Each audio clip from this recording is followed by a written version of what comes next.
नमस्कार। Professor S Narayan Raju YouTube channel में आप सबका मैं स्वागत करता हूँ।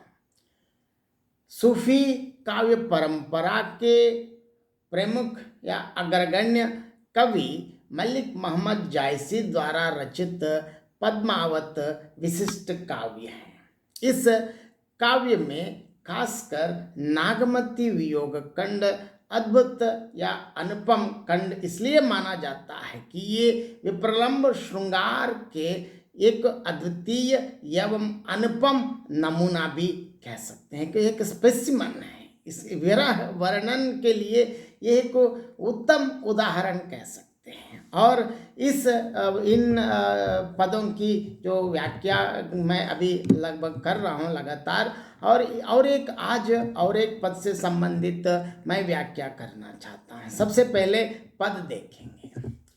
कार्तिक शरद चंद उजियारी, जग शीतल हों बिरहै जारी, 14 करा कीन्हि परगासु, जन हो जरै सब धरती आकासु, तन मन सेज करें अगिडाहू, सब कहें चांद मोहि होई राहू, चहु कंड लगे अंधियारा, जौं गर नाहिन कंत पियारा, अब हूँ निटर आव यही बारा, परब देवारी होई संसारा, सखी झूमक गावहि अंग मोरी, हौ जूरो बिचुरी जेहि जोरी, जेहि गर पिम सो मुनिवरा पूजा,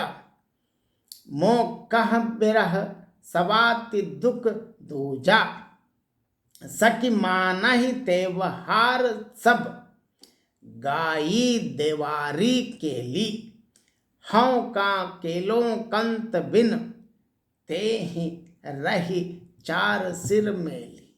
यहाँ नागमती की अत्यंत दयनीय अवस्था का वर्णन करते हैं। पहले शब्दार्थ देखेंगे और इसके साथ साथ व्याख्या भी देखेंगे।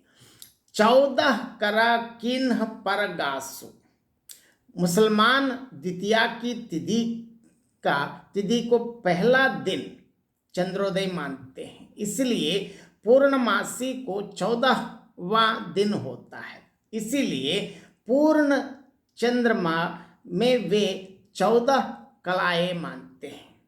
ये तो उनकी प्रथा है, लेकिन भारतीय सनातन धर्म की भांति 16 कलाएं नहीं मानते। हम तो 16 कलाएं मानते हैं, लेकिन भारतीय धर्म या हमारी भारतीय परंपरा के अनुसार 16 कलाएं हैं, लेकिन मुसलमानों के लिए वो 14 कलाएं मानते हैं। और इसलिए यहाँ वो ये भी बताते हैं कि और 14 करा किन्हि परगासु कहते हैं।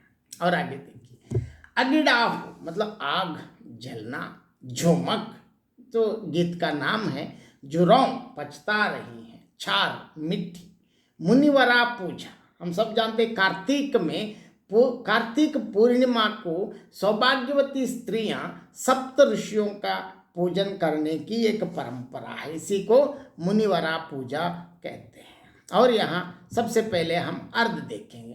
कार्तिक शरद चंद उजियारी, जग शीतल हो बिरहै जारी। यहाँ देखिए आगे बता रहे हैं, कार्तिक के महीने में शरद के चंद्रमा का उजाला फैला है, सारा संसार शीतल है, एकदम शीतल मतलब एकदम बढ़िया मौसम बढ़िया है। केवल मैं विरह में जल रही हूँ। यहाँ नागमती क्या कह रही हैं? संपूर्ण दुनिया बहुत शीतलता का अनुभव कर रही है, लेकिन मैं अकेली खुद केवल मैं विरह में जल रही हूँ। यह तो विरोधाभास है। चंद्रमा अपनी पूर्ण कलाओं के साथ प्रकाशित है। मुझे ऐसा प्रतीत होता है कि सारी पृथ्वी और आकाश जल रहा है।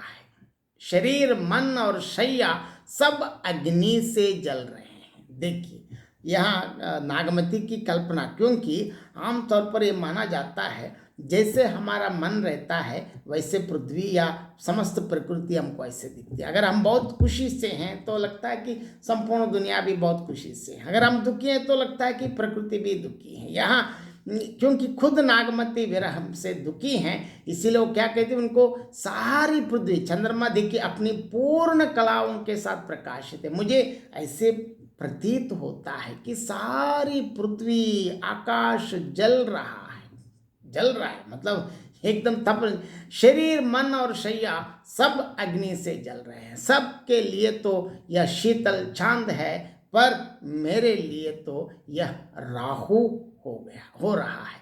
मुझे तो चारों ओर अंधेरा प्रतीत होता है, क्योंकि मेरे घर में मेरा प्रिय पति नहीं है। जहाँ जिसके घर में पति है वो वहाँ की सारी स्त्रियाँ अपने खुशी से अपने आनंद का अनुभव कर रही है। हे निष्ठुर पति, इस बार अब भी तो आ जाओ, क्योंकि रत्न सेन से वो विनती कर रहे हैं, अब भी तो कम से कम आ जाओ। संसार में दिवाली का आनंद पर्व हो रहा है।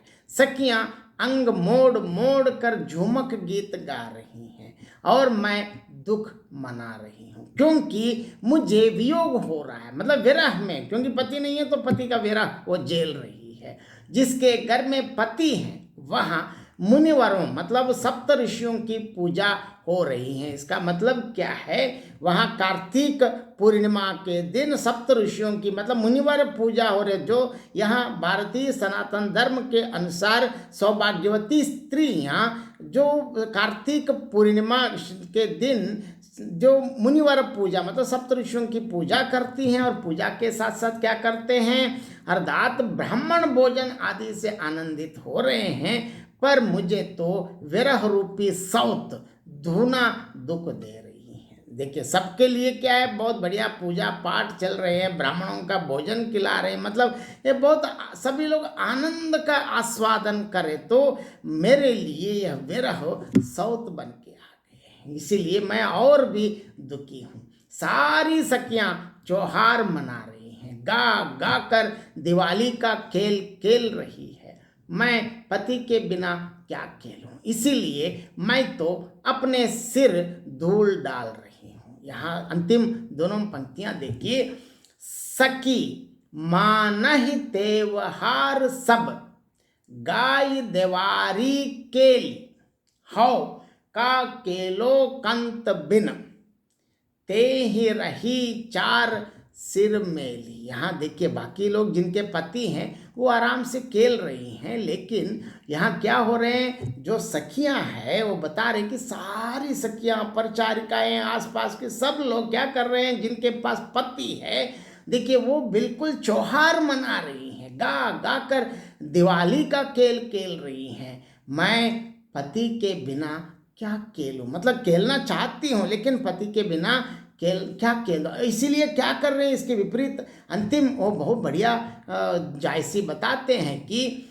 देखिए, हाँ का केलो कंत बिन, ते ही रही चार सिर मेली, वो इसके बदले में क्या कर रही है, देखिए इसीलिए पति के बिना मैं क्या खेल सकती हूँ, इसीलिए मैं तो अपने सिर धूल डाल रही हूँ। मतलब इतनी दुखी है, क्योंकि विरह में इतने पागल बन गई हैं कि जो धूली को अपने सिर पर डाल रही हैं। यहाँ ये भी माना जाता है शरद पूर्णिमा आनंद पर्व है, इस दिन सुधावृष्टि की कल्पना की जाती है, इसलिए यह सबसे अधिक कामोद्दीपक भी होती हैं, और नागमती को भी यह उतनी ही कामोद्दीपक है, इसीलिए उसमें ठीक विरोधी प्रतिक्रिया की अनुभूति हो रही है, क्योंकि यह बहुत कामोद्दीपक, जिनके पास पति हैं या मतलब जिनके घर में सब कुछ है, पति हैं पत्नी, मतलब वे लोग सब पूर्णतः